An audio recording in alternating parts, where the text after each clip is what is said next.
아이가 틈만 나면 손가락을 쳐다보고 놀거나 책의 어떤 단면 이런 것들을 이렇게 따라 보면서 계속 시각 추구를 한다고요. 네, 먼저 이해하셔야 될 게 있어요. 자폐 스펙트럼 아이들 같은 경우에는 저희하고 시각을 처리하는 과정이 완전히 틀려요. 저희는 시각 자극을 받으면 뇌에 정해진 경로를 따라서 시각 자극이 이동을 하고 뇌 뒤쪽이 이렇게 활성화가 돼요.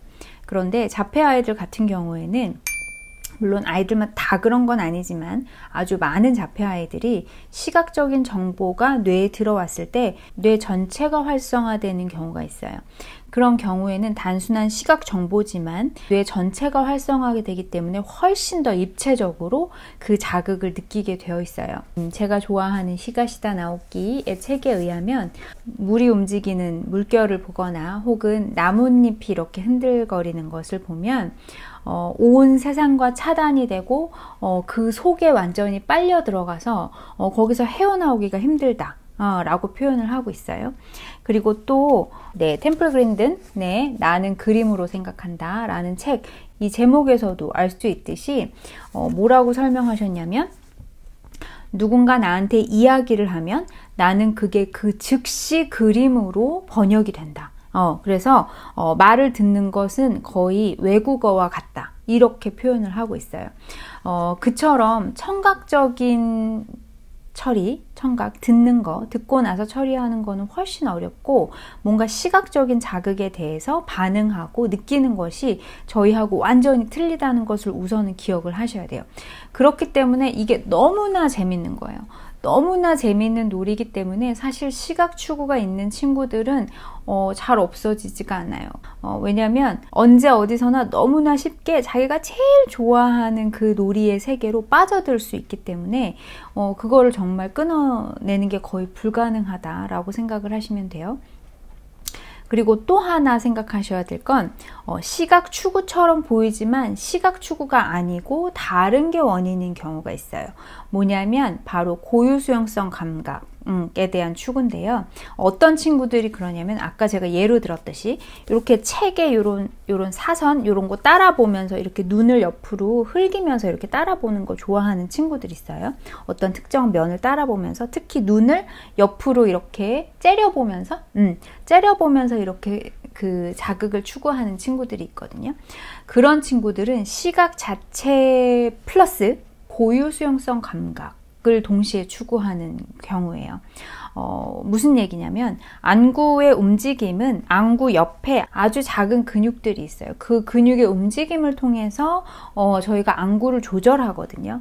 물체도 따라보고 어떤 특정한 사물을 오랫동안 집중해서 쳐다보기도 하고 유지도 하고 그런 일이 가능한데 이게 안구의 근육이 너무 작다 보니까 이거를 텐션을 아주 세게 해서 움직이면 이 받는 자극이 굉장히 강해요. 다른 근육의 움직임보다. 그래서 그 텐션을 더 즐기는 경우가 있어요.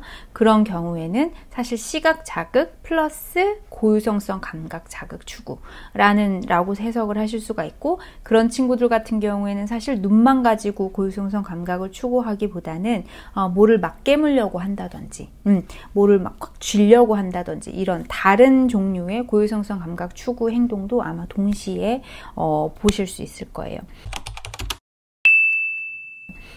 그러면 이런 친구들은 어떻게 도와줘야 하나요? 라고 말씀드리면, 우선은 첫 번째로는 이 아이가 이 놀이를 정말 좋아하는 거는 우선 인정하셔야 되고, 이거를 완전히 없애기는 어렵다. 이걸 우선 인정을 하시고, 대신 저희가 가르쳐야 할 것은 네가 뭔가 공부하는 동안에 그 놀이를 하는 건 안 돼. 뭘 배우는 시간엔 배워야 되는 거야. 그때 놀면 안 되는 거야. 를 가르쳐야 되겠죠. 그래서 그렇게 근데 아이들이 보통 그 회피의 반응으로, 공부가 하기 싫어서 회피의 반응으로, 혹은 그 과제가 너무 재미없어서 뭔가 놀이의 방법으로 그렇게 자기가 좋아하는 시각 놀이로 빠져드는 경우가 있거든요. 딴짓이죠. 그렇게 빠져드는 경우에는 그럼 어떻게 하셔야 되냐? 하지 못하게 막으셔야죠. 손 가지고 놀면 아니야.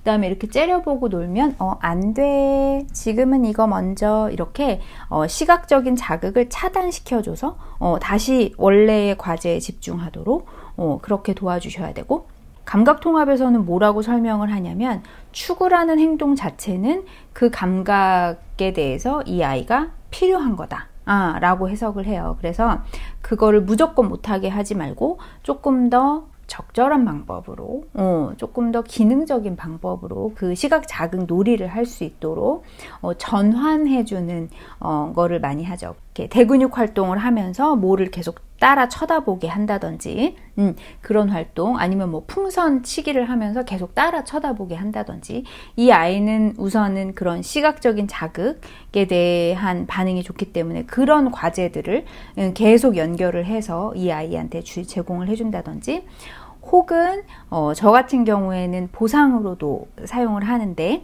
뭔가 이제 제가 가리키는 것들을 잘 따라왔어요. 그러면 그 아이가 좋아하는 시각적인 장난감 중에서 조금 수용 가능한 거, 예를 들면 얘가 색깔을 좋아한다. 그러면 색깔이 많이 담긴 마커 세트를 아이한테 줘서 마커 가지고 이렇게 쫙 가지고 놀 수 있게 한다든지, 치료사로서 사실 그렇게 정말 좋아하는 게 있는 친구들이 치료하기가 더 쉬워요. 왜냐면 자폐 스펙트럼을 가진 친구들은 사실 자기가 정말 관심 있어 하는 거 이외에는 학습에 대한 동기가 별로 없거든요. 그럼에도 불구하고 그런 기술들을 배워야 하잖아요. 그런데 그거를 동기부여가 전혀 없기 때문에 그냥 가리킨다고 이 아이가 집중을 하는 게 전혀 아니기 때문에 보통은 이제 이거 하면 이 놀이 할 수 있어, 네가 좋아하는 놀이 할 수 있어, 이런 식으로 보상 개념을 많이 사용을 하거든요. 그래서 이제 그렇게 뭔가 집착하는 게 있다 하면은 이제 저는 속으로 저거를 이용해야 되겠다라는 생각을 하죠. 그걸 못하게 할 생각만 하지 마시고, 그걸 어떻게 이용해서 이 아이가 배워야 할 것을 어떻게 가리킬 것인가 쪽으로 조금 더 생각을 이렇게 좀 전환시키시는 것을 좀 추천을 드립니다. 그러면 오늘도 저희 아이들을 이해하는데 조금이라도 도움이 되셨기를 바랍니다. 감사합니다.